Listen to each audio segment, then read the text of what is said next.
बात स्पष्ट कर देता हूं, किसी के मन में ये संशय हो कि चुनाव के परिणामों के बाद नीतीश बाबू को फिर से भाजपा एनडीए में लेगी, तो मैं बिहार की जनता को स्पष्ट कह देना चाहता हूं और लल्लन बाबू को भी स्पष्ट कहना चाहता हूं, आप लोगों के लिए भाजपा के दरवाजे हमेशा के लिए बंद हो चुके हैं। आरएसएस का कोई योगदान रहा है और उससे रिलेटेड लोग ये सब काम करें, कोई मतलब है क्या?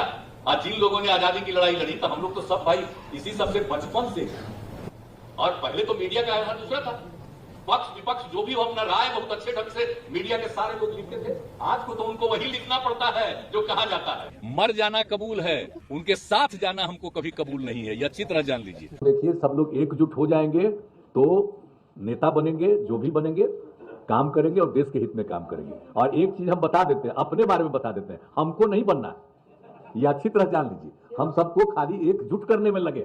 इस इंडी अलायंस के एक बहुत बड़े नेता जो इंडी अलायंस का झंडा लेकर के घूम रहे हैं, जो देश की वर्तमान सरकार को उखाड़ फेंकने के लिए भांति भांति के खेल खेल कर रहे हैं, वो इंडी अलायंस के नेता ने विधानसभा के अंदर, जिस सभा में माताएं बहनें भी मौजूद थी, कोई कल्पना नहीं कर सकता है ऐसी भाषा में बद्दी बातें की।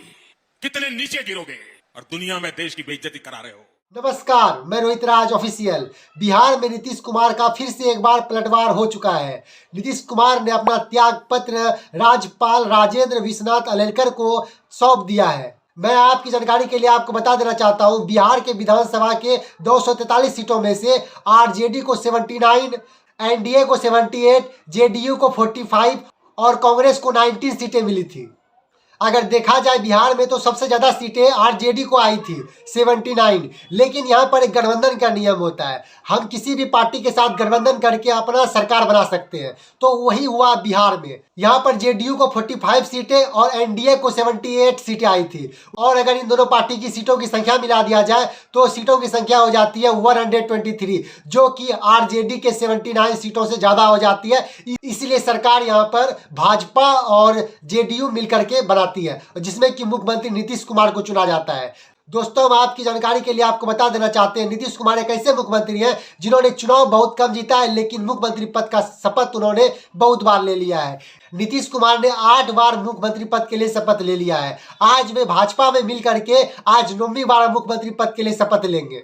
पिछली बार जब नीतीश कुमार भाजपा से गठबंधन तोड़ करके आरजेडी में मिले थे और शपथ ग्रहण करने के बाद जब बाहर निकले थे, तो मीडिया ने उनसे सवाल किया था, क्या आप भाजपा में फिर से जाकर मिलना चाहते हैं? तो नीतीश कुमार ने कहा था, मर जाएंगे, मिट्टी में मिल जाएंगे, लेकिन हम भाजपा में कभी नहीं जाएंगे।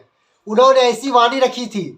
भाजपा के नेता और भारत के गृह मंत्री अमित शाह ने भी कहा था, नीतीश कुमार के लिए भाजपा के सारे दरवाजे बंद हो चुके हैं। एक वक्त पर लालू यादव भी उन्हें कहा करते थे, सभी के दांत मुंह में होते हैं लेकिन नीतीश कुमार के दांत पेट में है। जब नीतीश कुमार भाजपा को छोड़ करके आरजेडी में मिलते हैं तो भाजपा के समर्थकों से नीतीश कुमार को गाली पड़ता है, और जब आरजेडी को छोड़ करके भाजपा में जाते हैं तो आरजेडी के समर्थकों से नीतीश कुमार को गाली पड़ता है। इसलिए नीतीश कुमार को बिहार में पलटू राम कहा जाता है, क्योंकि आपको पता है कि नीतीश कुमार इतना बार पलट चुके हैं कि फैक्ट होता है जिसके आधार पर हम लोग वीडियो बनाते हैं, उस फैक्ट पर भी भरोसा नहीं किया जा सकता। कुछ नहीं कहा जा सकता कि नीतीश कुमार आज भाजपा के साथ गठबंधन करके बिहार में सरकार बना रहे हैं। क्या पता 1 महीने के बाद गठबंधन तोड़ करके फिर से आरजेडी में मिलकर फिर आरजेडी के साथ सरकार बनाते हुए नजर आएंगे। कुछ नहीं कहा जा सकता नीतीश कुमार का बिहार में। नीतीश कुमार के बारे में एक बात बहुत ही दिलचस्प है कि सबसे कम सीट आने के बावजूद नीतीश कुमार बिहार के मुख्यमंत्री बनते रहते हैं। उन्होंने इन दिनों बिहार में जातिगत जनगणना को पूरा करवाया, उसके बाद बहुत सारे शिक्षकों की भर्ती दी, पुलिसों में भर्ती दी, राम जानकी हॉस्पिटल बनकर तैयार हुआ, बहुत सारे पुलों का निर्माण हो रहा है नीतीश कुमार के कार्यकाल में। इतना अच्छा कार्यकाल चलने के बावजूद नीतीश कुमार का पलटवार कर जाना, ये राजनीति कुछ समझ में नहीं आ रहा। आपको अमित शाह का भाषण याद होगा, जबकि वो जातिगत जनगणना का श्रेय भाजपा को दे रहे थे। वो बोल रहे थे कि बिहार में जातिगत जनगणना तब हुआ है जबकि केंद्र में भाजपा की सरकार है। लेकिन सबसे बड़ा प्रॉब्लम तो ये है कि वो लोग बोलकर चल जाते हैं और कोई भी मीडिया उनसे सवाल नहीं करती। जब उन्होंने ये कहा कि बिहार में जातिगत जनगणना तब हुआ जबकि केंद्र में भाजपा की सरकार है, तो और सारे राज्यों में जहां पर भाजपा की सरकार है उन सभी राज्यों में जातिगत जनगणना क्यों नहीं हो रहा है, ये पूछता है भारत। उत्तर प्रदेश में जातिगत जनगणना नहीं हो रहा है, मध्य प्रदेश में नहीं हो रहा है, राजस्थान में नहीं हो रहा है, आखिर हो कहां रहा है? जब केंद्र में भाजपा की सरकार है, बहुत सारे राज्यों में भाजपा की सरकार है, तो वहां पर तो जातिगत जनगणना होना चाहिए। लेकिन जहां पर जातिगत जनगणना हो गया है वहां पर अमित शाह आते हैं और जातिगत जनगणना का श्रेय ले लेते हैं। क्या नीतीश कुमार का राजनीतिक करियर खत्म हो रहा है? क्या नीतीश कुमार बिहार के अगले विधानसभा चुनाव के बाद किसी भी पार्टी के साथ गठबंधन के रूप में मुख्यमंत्री के पद पर दिखेंगे? ये सारी चीजें सोचने वाली है दोस्तों।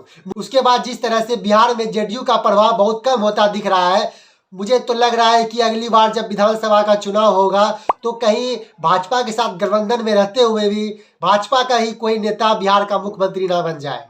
खैर, ये सारी बातें तो बिहार के अगले विधानसभा में देखी जाएंगी कि भाजपा जीतता है या आरजेडी या फिर जेडीयू।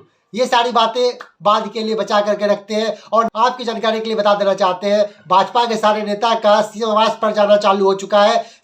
आज शाम तक नीतीश कुमार 9वीं बार बिहार के मुख्यमंत्री के रूप में शपथ ले लेंगे। इस वीडियो को ज्यादा से ज्यादा शेयर कीजिए दोस्तों, और स्वतंत्र न्यूज के लिए आप हमारे YouTube channel Rohit Raj official को सब्सक्राइब कीजिए। धन्यवाद।